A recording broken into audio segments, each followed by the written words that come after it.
So going into part 2, our final part of the How Not to Die series, we only have 2 because it was a shorter book.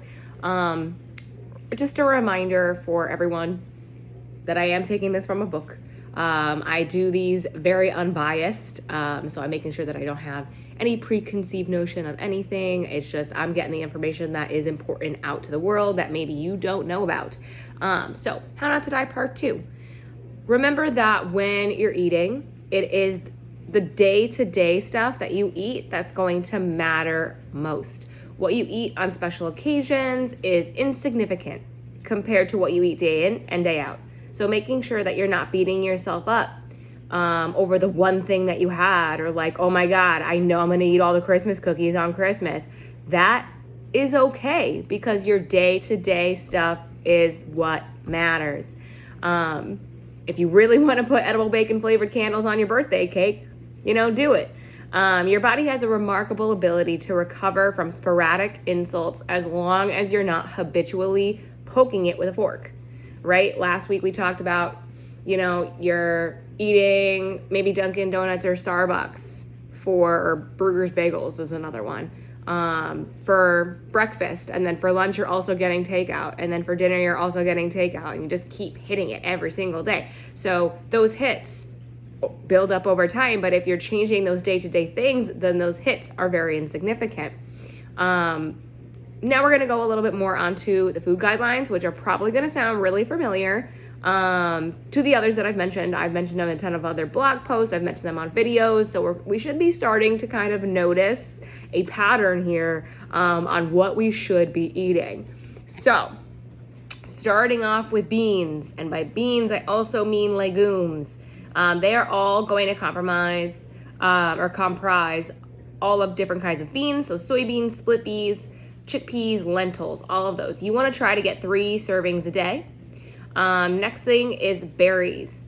A serving of berries is a half a cup of fresh or frozen, or a quarter cup of dried is also what you want to get in a day. For other fruits, a serving is a medium-sized fruit, a cup of cut up fruit, or a quarter cup of dried fruit.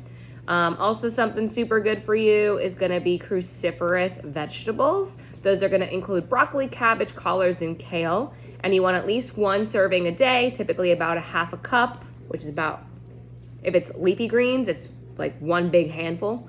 And at least 2 additional servings of other greens a day, cruciferous or otherwise. Everyone should try to incorporate 1 tablespoon of ground flaxseed into their diet, in addition to another serving of nuts or seeds. Nut butters is included. A quarter cup of nuts is considered a serving, 2 tablespoons of nut or seed butters, and that also includes peanut butter. Make sure that you are enjoying all of the salt-free spices. Spice up your life. Also, whole grains. A serving of whole grains can be considered a half a cup of hot cereal like oatmeal, cooked grains such as rice, cooked pasta, or corn kernels, a cup of ready-to-eat cold cereal, 1 tortilla, a slice of bread, half a bagel, or an English muffin, or 3 cups of popcorn for those whole grains. Now, back to a little bit of why we eat that way. So legume consumption is associated with lower blood pressure, improving the regulation of blood sugar, insulin levels, and cholesterol. So if you are diabetic, if you are pre-diabetic, eat your beans. They're really good for you. They're really good for you. And if you get really, really gassy with beans and you don't have IBS, do it in smaller quantities, so that your digestive system gets used to having them in there, and then that's not going to happen anymore. Beans are going to be packed with fiber. They're packed with folate and phytates, which may help reduce the risk of stroke, depression, and colon cancer. There's also a few popular diets out there that urge people to stop eating fruits because they're natural sugars, so that fructose, are thought to contribute to weight gain. But the truth is only fructose from added sugars appears to be associated with declining liver function, high blood pressure, and weight gain. I'm going to say that again. Fruits are good for you. Please eat them.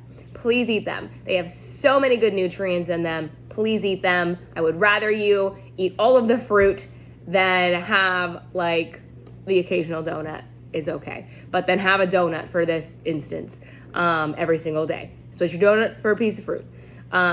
Making sure you're eating greens nearly every day is going to be one of the most powerful steps you can take to prolong your life.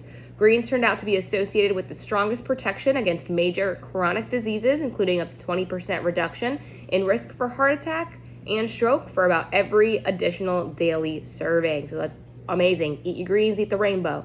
In one of the few studies that looked specifically at the diversity of fruit and vegetable consumption, the variety of intake was an even better predictor of decreased inflammation in the bodies of middle-aged adults than the absolute quantity of consumption. So making sure that although you are eating the rainbow, that rainbow has a lot of variety in it. So you're not constantly eating the same things over and over again, because then you are going to be missing out on other nutrients. Throw in a few things, pick 6 vegetables one week and 6 different vegetables the next week, and then 6 different vegetables the next week, and just kind of go in a cycle.